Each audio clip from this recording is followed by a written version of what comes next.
नमस्कार साथियों, मेरा नाम है आर.के. सिंह। संस्कृति आईएएस यूट्यूब प्लेटफॉर्म पर आप सभी का स्वागत है। आज के एपिसोड में हम जिस न्यूज़ की चर्चा करने वाले हैं ये जुड़ता है भारत और भारत के पड़ोसी देश पाकिस्तान से। मुद्दा क्या है? तो भारत ने यूनाइटेड नेशन में, संयुक्त राष्ट्र में पाकिस्तान को लताड़ा है। किस बात के लिए लताड़ा है? तो पाकिस्तान अधिकृत जो कश्मीर है, जो पीओके के क्षेत्र है, वहाँ पर जो मानव अधिकारों का उल्लंघन हो रहा है उसी पर भारत ने कड़ी आपत्ति जताई है पाकिस्तान के ऊपर, और ये भी कहा है कि जम्मू कश्मीर भारत का अभिन्न हिस्सा है। और इसी को लेकर देखें तो ये मामला इस समय पूरे दुनिया में चर्चा का विषय बना हुआ है। तो इसी मुद्दे की चर्चा करने वाले हैं। इससे जुड़े हुए जो भी अहम बिंदु हैं उन पर हम बात करेंगे। सबसे खास बात क्या है कि ये जो मसला है इस समय चर्चा का सबब इसलिए भी बना हुआ है कि संयुक्त राष्ट्र में भारत ने पाकिस्तान को क्या किया है, इसके लिए कड़ी फटकार लगाई है कि मानव अधिकारों का जो उल्लंघन है वो पाकिस्तान के द्वारा, पाकिस्तानी सरकार के द्वारा किया जा रहा है। और पाकिस्तान के अवैध रूप से कब्जे वाले क्षेत्र में देखें तो अब क्या करना चाहिए, पाकिस्तान को मानव अधिकारों का जो उल्लंघन हो रहा है उसे रोकना चाहिए। भारत की तरफ से स्पष्ट रूप से कह दिया गया। भारत ने कहा है कि आतंकवाद के मामले में पाकिस्तान ने हमेशा क्या किया है, दोहरा चरित्र दर्शाया है, दोहरा रवैया अपनाया है। इसके साथ ही भारत ने संयुक्त राष्ट्र सुरक्षा जो परिषद है वहां पर कहा कि जम्मू जो कश्मीर है, ये पूरा जो क्षेत्र है ये भारत का अभिन्न हिस्सा है, अविभाज्य भारत का अंग है। और भारत के अस्थायी जो प्रतिनिधि हैं हरीश, उन्होंने अपने बयान में 80वें संयुक्त जो राष्ट्र का जो एक कार्यक्रम था वहां पर खुली बहस में अपनी बात भारत की तरफ से ये बात रखी। और इस बात की चर्चा अब पूरे दुनिया में हो रही है, खासतौर पे पाकिस्तान में। ये जो टॉपिक है आपके देखें तो कई सारे सेक्शन से जुड़ता है। जीएस के पेपर 2 के आईआर के तहत भारत की जो फॉरेन पॉलिसी है, जो यूनाइटेड नेशन में भारत की जो भूमिका है, आतंकवाद पर जो अंतर्राष्ट्रीय सहयोग है, या पेपर 3 के तहत जो इंटरनल सिक्योरिटी है, जहां पर आतंकवाद और सीमा पार सुरक्षा से संबंधित जो खतरे हैं उनसे जुड़ा हुआ ये टॉपिक है। ऐसे और पेपर 4 के एथिक्स खंड के तहत देखेंगे तो जो यहाँ पर हम बात करें कि इंडिया ग्लोबल जो विजन है और जस्टिस और जो पीस है उस खंड से भी ये जुड़ता है। कुछ महत्वपूर्ण बिंदुओं की बात कर लेंगे इस न्यूज़ से।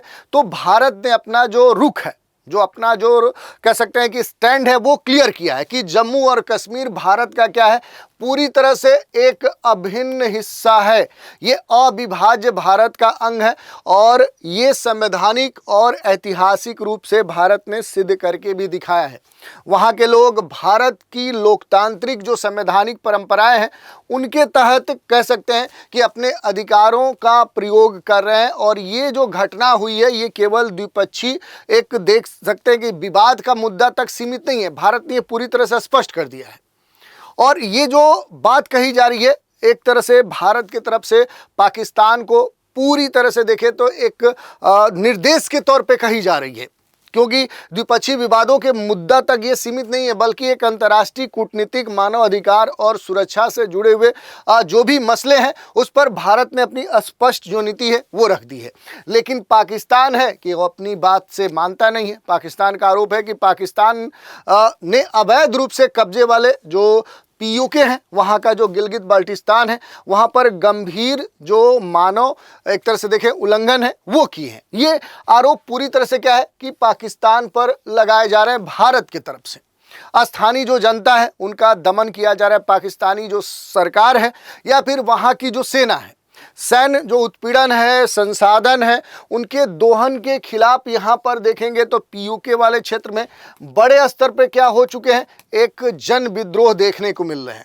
आतंकवाद के मामले में देखेंगे तो पाकिस्तान का जो दोहरा रवैया है वो अब कहीं ना कहीं देखें तो अंतर्राष्ट्रीय शांति के लिए खतरा हो रहा है। ये बात भारत ने भी स्पष्ट कर दी है। भारत का भी जो फिलॉसफी है, जो दर्शन है, वो पूरी तरह से क्लियर है। भारत ने भी अपने महत्वपूर्ण कह सकते हैं जो वसुधैव कुटुंबकम है उसकी भावना के साथ वैश्विक एकता और न्याय के साथ सहयोग पर बल देने की बात कही है। और भारत ने कहा है कि बहुपक्षवाद और साझेदारी और एक दूसरे के सम्मान के साथ ही क्या किया जा सकता है, किसी भी क्षेत्र में शांति स्थापित की जा सकती है। तो यहाँ पर भारत की तरफ से देखेंगे तो पूरी तरह से जो स्टैंड है वो क्लियर कर दिया गया है। अब यहाँ पर सबसे खास बात है कि इस पूरे जम्मू कश्मीर वाला जो क्षेत्र है, या कह सकते हैं जो पीयूके वाला क्षेत्र है, अगर इस क्षेत्र की बात करें तो यहाँ पर भारत की तरफ से क्लियर कर दिया गया है कि जो भी मानव अधिकार है उन मानव अधिकारों का उल्लंघन हो रहा है। जम्मू कश्मीर का भारत में देखें तो भारत का एक अभिन्न अंग है, ये पूरी तरह से क्लियर कर दिया गया है। ये अलग बात है कि जम्मू कश्मीर के संदर्भ में विशेष प्रावधान था। पूर्व में देखेंगे तो जो 370 जो आर्टिकल है वो उसके तहत जो अनुच्छेद 35 है वो वहाँ पर ये सुनिश्चित करते हैं कि क्षेत्र के जो भी नागरिक हैं वो भारतीय नागरिक हैं और प्रशासनिक अधिकारों का प्रयोग कर सकते हैं। तो इस तरह की बातें पहले थी, अब वहाँ भी बदलाव कर दिया गया है। और इस कारण देखें तो ये जो मसला है ये अब एक तरह से पाकिस्तान के लिए अब चिंता का सबब बन चुका है। और इसी की चर्चा अब देखें तो पूरे पाकिस्तान में या देश दुनिया में हो रही है। अगर थोड़ा सा बैकग्राउंड की हम बात करेंगे कि जिसकी हम चर्चा करें, ये वाला जो पूरा क्षेत्र है जो पीओके कहा जाता है, पाकिस्तान ऑक्युपाइड जो कश्मीर है, कि ये भारत का क्षेत्र है जिस पर एक तरह से अधिकार अधिग्रहण का काम किसने किया है, वो पाकिस्तान ने किया है। तो भारत के जम्मू कश्मीर राज्य का ये वो हिस्सा है पीओके जहां पर ये बात होती है 1947 की, 1947 के बाद पाकिस्तान ने क्या किया है, इस पर अवैध कब्जा कर लिया है। और फिर संयुक्त राष्ट्र सुरक्षा परिषद ने 47 के बाद 1948 में, वर्ष 1948 में जो संघर्ष विराम है उसका प्रस्ताव यहाँ पर पास किया था। परंतु पाकिस्तान आज तक अपनी जो सेनाएं हैं वो इस क्षेत्र से बाहर नहीं ले गया है। यानी कि अभी भी क्या है कि यहाँ पर जो पाकिस्तान है वो क्या किए हुए है, ये कब्जा किए हुए हैं। और इसी को लेकर देखें तो पाकिस्तान अब एक तरह से दोहरा जो रवैया है वो अपना रहा है। पाकिस्तान लगातार यहाँ पर अंतर्राष्ट्रीय जो मंच है उस पर कश्मीर का जो मुद्दा है उसको उठाते रहा है, जबकि भारत का ये स्पष्ट रुख है, ये स्टैंड रहा है कि कश्मीर भारत का आंतरिक मामला है, इससे हम दूसरे के साथ शेयर नहीं कर सकते, इसे हम खुद सुलझा लेंगे। और इस क्षेत्र में पाकिस्तान का जो प्रशासन है, जो सैन्य नियंत्रण है, वहाँ के खास तौर पे देखेंगे कि स्थानीय लोगों के जो फंडामेंटल राइट्स हैं, जो मौलिक अधिकार है, उनका लगातार उल्लंघन कर रहा है। और ऐतिहासिक दृष्टिकोण से देखेंगे तो भारत हमेशा इस बात को अंतर्राष्ट्रीय मंचों पर क्या करता रहा है, दोहराता रहा है कि कश्मीर विवाद केवल द्विपक्षीय है और किसी भी बहुपक्षीय जो हस्तक्षेप है उसकी आवश्यकता इस क्षेत्र में नहीं है। और हाल ही में देखेंगे तो यहाँ पर काफ़ी विवाद देखने को मिला, पीओके में बहुत सारे जो मानव अधिकार हैं उनका हनन देखने को मिला। आप देख सकते हैं कि इस पूरे क्षेत्र में क्या है कि बड़े स्तर पे इस तरह के जो मानव अधिकार हैं उनके मामले देखने को मिले, क्योंकि यहाँ पर सेना पूरी तरह से कब्जा की, दमनकारी नीति अपनाई, क्रूरता पर उतर आई, हिंसा की, क्योंकि नागरिकों को जो भी यहाँ पर नागरिक हैं उनके विरुद्ध प्रत्यक्ष रूप से हिंसा या कह सकते हैं हिरासत में लिए जाने की घटनाएं देखने को मिली, यातनाएं देने की बात देखने को मिली, राजनीतिक विरोध का यहाँ पर दबाने की जो घटना है वो देखने को मिली। सबसे खास बात है कि जो इस पूरे क्षेत्र में जो रिसोर्स हैं, जो संसाधन हैं, उन संसाधनों का अवैध दोहन हो रहा है, क्योंकि क्षेत्र में प्राकृतिक जो संसाधन है वो पूरी तरह से मौजूद है और पाकिस्तान का नियंत्रण और उनका गैर जो कानूनी दोहन है, ये स्थानीय लोगों के जो अधिकार हैं उनका कहीं ना कहीं एक तरह से हनन करते हैं।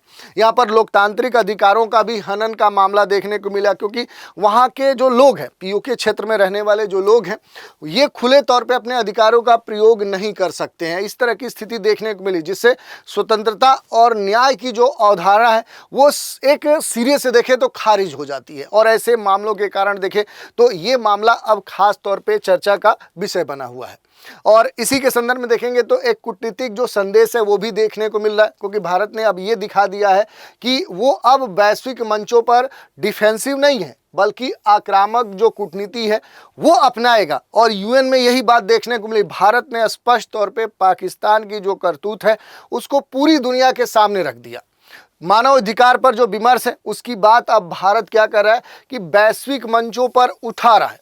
और भू राजनीतिक अगर संदर्भ की बात करें तो इस तरह के जो भी बयान आ रहे हैं ये पाकिस्तान की जो आंतरिक अस्थिरता है, आंतरिक जो आर्थिक संकट है उससे जूझ रहे पाकिस्तान के लिए है। और ख़ास तौर पे देखेंगे कि भारत इस अवसर को वैश्विक मंचों पर अपने पक्ष में मजबूत करने के लिए क्या कर रहा है, यूज कर रहा है। तो आने वाले समय में देखें तो अब पाकिस्तान की जो स्थिति है वो इससे ढीली पड़ने वाली है। और यूएन जो सुधार विमर्श है उससे जो जुड़ाव है, भारत ने यूएनएससी की जो प्रासंगिकता है, जो वैधता है, उस पर भी प्रश्न उठाए हैं कि आखिर अगर ये परिषद बनी है तो इसकी अपनी कुछ अहमियत होनी चाहिए, वैश्विक जो मुद्दे हैं उन पर इसके कुछ विचार होने चाहिए।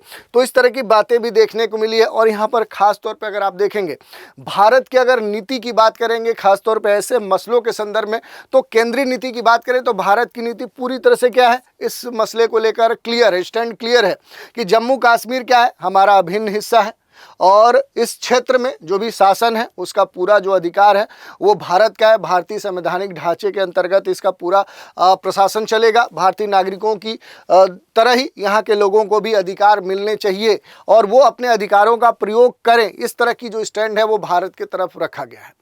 अंतर्राष्ट्रीय अगर अप्रोच की दृष्टिकोण की बात करें तो भारत बहुपक्षवाद, अंतर्राष्ट्रीय जो साझेदारी है और जो सहयोग है उसमें पहले से विश्वास करते रहा है। संयुक्त राष्ट्र में एक तरह से देखें तो इसका जो दृष्टिकोण है भारत का वो स्पष्ट है कि विश्व को एक परिवार की तरह देखा जाए, जो वसुधैव जो कुटुंबकम का एक धारणा है उस रूप में देखा जाए और सभी लोगों के लिए क्या होना चाहिए, न्याय और समानता, उसके अधिकारों का जो सुरक्षा है, समृद्धि है, उसकी वकालत भारत ने की है। और यही बात यहाँ पर पीओके में रहने वाले जो लोग हैं जिनके मानव अधिकारों का हनन हो रहा है उसको भारत ने यूएन में उठाया है। अंतर्राष्ट्रीय जो कानून है, सुरक्षा जो परिषद है, उसके जो प्रावधान है उसके सम्मान करने की बात यहाँ पर भारत की तरफ से रखी गई है। तो इस तरह का जो दृष्टिकोण है ये भारत ने पाकिस्तान के खिलाफ पूरी दुनिया के सामने रखा है कि जो पाकिस्तान है ये हमेशा क्या है कि दोहरे मानदंड अपनाता है और ख़ास तौर पे ऐसे क्षेत्र जो भारत के हैं वहाँ रहने वाले जो लोग हैं। और इस कारण से देखें तो ये जो मसला है ये खास तौर पर चर्चा में है क्योंकि पाकिस्तान क्या है कि दोहरा रवैया हमेशा अपनाते रहा है और इसकी जो अंतर्राष्ट्रीय आलोचना है अब ये पूरे दुनिया के सामने हो रही है। तो इसी कारण से देखें तो ये मसला चर्चा में है। पाकिस्तान अक्सर क्या करता है, अंतर्राष्ट्रीय मंचों पर खुद को मानव अधिकारों का क्या बताता है, संरक्षक बताता है, जबकि वास्तविकता कुछ और है। वो अपने नियंत्रित जो भी क्षेत्र हैं वहाँ पर मानव अधिकारों का उल्लंघन करता है और वहाँ की सरकार इसे पूरी तरह से सह देती है। आतंकवाद के मामले में देखें तो वहाँ पर घोर दुराचार हो रहा है। पाकिस्तान ने कई सारे अंतर्राष्ट्रीय जो आतंकवादी जो संगठन है उनके जो प्रशिक्षण केंद्र है वो इन क्षेत्रों में बना रखे हैं, संरक्षण उन्हें प्रदान करती है। और ये न केवल भारत के खिलाफ एक कार्रवाई के लिए की जाती है बल्कि वैश्विक दुनिया की सुरक्षा के लिए देखें तो एक बड़ा खतरा भी उत्पन्न हो सकता है। और इसी के संदर्भ में देखें तो संयुक्त राष्ट्र जो सुरक्षा परिषद है उसने भारत के इस खास पहल की सराहना भी की है कि हाँ, ऐसे मुद्दों पर बात होनी चाहिए, उसके समाधान खोजे जाने चाहिए। इसमें अगर एक दो चीज़ें और हम देखते हैं कि संयुक्त राष्ट्र में जो भारत की बहुपक्षीय जो रणनीति है ये सबसे अहम मानी जाती है क्योंकि एक सशक्त और स्पष्ट जो संवाद है वो भारत ने यूएन में रखा है। भारत ने पूरी तरह से ये क्लैरिफाई कर दिया है कि जम्मू कश्मीर हमेशा क्या है कि भारत का ही अभिन्न हिस्सा, अविभाज्य अंग रहा है और इसे भारत के कानूनी और राजनीतिक जो आधार है वो प्राप्त होने चाहिए, वो मजबूत होने चाहिए। मानव अधिकार और न्याय का जो आह्वान है वो भारत ने किया है क्योंकि पीओके में हो रहे जो भी उल्लंघन है उन पर जोर देकर भारत ने अंतर्राष्ट्रीय मानव जो दृष्टिकोण है और जो न्याय है उन मूल्यों की ओर ध्यान आकर्षित करने का प्रयास किया है। तो ये जो भारत की रणनीति है, इस रणनीति का जो उद्देश्य है, जो एम है कि यूएन में इस बात को उठाने का, वो इतना ही है कि पाकिस्तान की निंदा केवल करना नहीं है बल्कि अंतर्राष्ट्रीय समुदाय को एक सही सटीक जो तथ्य है वो पहुंचाया जाए जिससे बहुपक्षीय मंचों पर भारत का जो दृष्टिकोण है वो क्या हो सके और मजबूत हो सके। और इस पूरे मसले में अगर आप देखेंगे तो वैश्विक जो सुरक्षा है ये एक बड़ा मुद्दा है और आतंकवाद पर जो प्रभाव है ये भी महत्वपूर्ण पहलू है। तो देखिए पाकिस्तान का जो दोहरा मापदंड है खासतौर पे पीओके में, तो यहाँ पर जो मानव अधिकारों का उल्लंघन है इसके वैश्विक प्रभाव भी देखे जा सकते हैं क्योंकि आतंकवाद का कहीं न कहीं देखें तो यहाँ पर संरक्षण किया जा रहा है क्योंकि पीओके क्षेत्र में आतंकवादी जो गतिविधियाँ हैं वो लगातार हाल के वर्षों में बढ़ी हैं जिससे दक्षिण एशिया में, साउथ एशिया या ग्लोबल साउथ में देखेंगे तो अंतर्राष्ट्रीय जो समुदाय है उसके लिए क्या हो सकता है, एक बड़ा जो थ्रेट्स है, जो खतरा है वो उत्पन्न हो सकता है क्योंकि इस पूरे क्षेत्र में पाकिस्तान के सह पर कई सारे जो अंतर्राष्ट्रीय आतंकी संगठन है वो अपने सेंटर चला रहे हैं। अंतर्राष्ट्रीय जो विश्वास है, जो सहयोग है, उसके ऊपर भी असर पड़ सकता है, क्योंकि जो टेररिज्म है, आतंकवाद है और जो मानव अधिकार है, इसका जो उल्लंघन है, इसकी जो रिपोर्ट है, ये वैश्विक स्तर पर पाकिस्तान की छवि क्या करेगी, ये प्रभावित करेगी। और संयुक्त राष्ट्र जो सुरक्षा परिषद है, इसमें जो भी कार्रवाई है उसकी भी संभावना व्यक्त की जा सकती है, क्योंकि भारत का स्पष्ट ये रूप है कि पाकिस्तान के विरुद्ध अंतर्राष्ट्रीय दबाव क्या किया जाए, बढ़ाया जाए। और इसी को लेकर इस तरह की जो बातें हैं वो भारत ने की है। अब जो अंतर्राष्ट्रीय समुदाय है या अंतर्राष्ट्रीय जो प्रतिक्रिया है वो क्या महत्व रखती है, तो देखिए संयुक्त राष्ट्र में भारत की जो प्रतिक्रिया है इसको विश्व समुदाय ने ध्यान से देखा है। उसके महत्वपूर्ण बिंदु आप देख सकते हैं, मानव अधिकार और अंतर्राष्ट्रीय कानून का समर्थन, क्योंकि भारत ने स्पष्ट किया है कि पीओके क्षेत्र में जो भी हो रहा है वो मानव अधिकारों का उल्लंघन है और ये अंतर्राष्ट्रीय कानूनों का उल्लंघन है। ये बात तो पूरी तरह से प्रूफ किया है भारत ने। अंतर्राष्ट्रीय जो सहयोग है उसकी आवश्यकता पर जोर दिया गया है, क्योंकि आतंकवाद और अवैध कब्जे को समाप्त करने के लिए एक बहुपक्षीय जो सहयोग है उसकी आवश्यकता पर बल दिया गया है। और जो भी विश्वसनीय और समय जो परिचित लोकतांत्रिक दृष्टिकोण है वो अहम हो जाता है, क्योंकि भारत ने ये दिखाया है कि लोकतांत्रिक और संवैधानिक जो ढांचा है वही ढांचा ही किसी भी क्षेत्र में जो स्थिरता है, जो वहाँ का विकास है, वहाँ के लोगों की जो खुशहाली है, उसको ला सकता है। और इस बहुपक्षीय मंच पर भारत ने पूरी तरह से स्पष्ट किया है यूएन में, इस परिषद में, कि जम्मू कश्मीर का जो भविष्य है वो किसके साथ है, तो भारत के संविधान के साथ है और भारत के लोकतांत्रिक मूल्यों के साथ ही सुरक्षित है और वहाँ के लोगों की जो खुशहाली है वो इसी में निहित है। ये बात भारत ने स्पष्ट कर दी है। तो ओवरऑल हम कह सकते हैं कि भारत का जो भी ये रुख है ये न केवल पाकिस्तान के दो तरफे आतंकी नैरेटिव को चुनौती देता है, बल्कि क्या है, वैश्विक मंचों पर जो भारत की नेतृत्व क्षमता है उसको भी सबके सामने लाकर खड़ा करता है। रणनीतिक स्तर पर देखें तो जो एक स्ट्रेटेजिक जो कॉन्फिडेंस है वो भी भारत का दर्शाता है और इस तरह के जो भी बयान है ये भारत की बदलती हुई जो विदेश नीति है, जो पहले रक्षात्मक होती थी अब वो आक्रामक हो चुकी है, उसे भी दर्शाता है। तो संयुक्त राष्ट्र में भारत की जो प्रतिक्रिया है ये केवल कूटनीतिक बयान तक नहीं है, बल्कि क्या है, कई दृष्टिकोणों से महत्वपूर्ण है। चाहे वो कानूनी और संवैधानिक स्पष्टता के दृष्टिकोण से देखें, जिसमें जम्मू कश्मीर को भारत ने स्पष्ट तौर पे भारत का अभिन्न हिस्सा माना है। मानव अधिकार के संरक्षण की बात करें तो पीओके में हो रहे जो भी उल्लंघन है उनकी जो बात है वो पूरी दुनिया के सामने भारत ने रखा है। अंतर्राष्ट्रीय जो कूटनीति है उस पर जो बहुपक्षीय दृष्टिकोण है, चाहे वो वैश्विक सुरक्षा हो, आतंकवाद को नियंत्रण करने की बात हो, एक दूसरे को सहयोग देने की बात हो, इन सभी मसलों पर भारत ने पूरी दुनिया का जो ध्यान है वो खींचा है। और इसका एक ग्लोबल मैसेज भी गया है, वैश्विक संदेश भी गया है कि आतंकवाद और अवैध कब्जे के खिलाफ भारत की एक खास तौर पे अडिग नीति है, इसका कोई सानी नहीं है। भारत ने स्पष्ट किया है कि जम्मू कश्मीर का भविष्य भारतीय संविधान, भारतीय लोकतंत्र और संवैधानिक जो अधिकार हैं उनके अनुरूप ही सुनिश्चित किया जा सकता है। और पीओके में जो मानव अधिकारों का उल्लंघन है उसको समाप्त करने के लिए पाकिस्तान को अंतर्राष्ट्रीय एक तरह से दबाव में लाना होगा और वैश्विक सहयोग बढ़ाना होगा और भारत की इसमें प्राथमिकता सबसे अहम हो जाती है। तो इस तरह की जो बातें वो भारत ने पूरी दुनिया के सामने क्या कर दिया है, लाकर खड़ा कर दिया है। तो ये पूरा मसला है। अब देखने वाली बात है कि पाकिस्तान जो है फिर बाज आता है या फिर नहीं आता है। तो ये आज का सेशन था। एक महत्वपूर्ण सूचना है, संस्कृति आईएएस के द्वारा English medium live online GS foundation batch जो यूपीएससी और यूपी पीसीएस का है, ये 30 अक्टूबर 2025 से स्टार्ट किया जा रहा है। कोर्स के जो हाइलाइट्स हैं, सेपरेट बैच फॉर यूपीएससी और यूपी पीसीएस जीएस, समान अध्ययन के लिए यूपीएससी और यूपी पीसीएस के लिए अलग अलग बैच हैं। Academic session from experienced faculty, जो अनुभवी फैकल्टी है उनके द्वारा पूरा सेशन लिया जाएगा। 15 से 16 महीने का कोर्स होगा, जिसमें जीएस के paper first, second, third, fourth के जो भी मैक्रो माइक्रो टॉपिक होंगे उनका डिटेल कवरेज आपको दिया जाएगा। प्रीलिम्स के भी जो टॉपिक्स हैं उन्हें भी कवर किया जाएगा।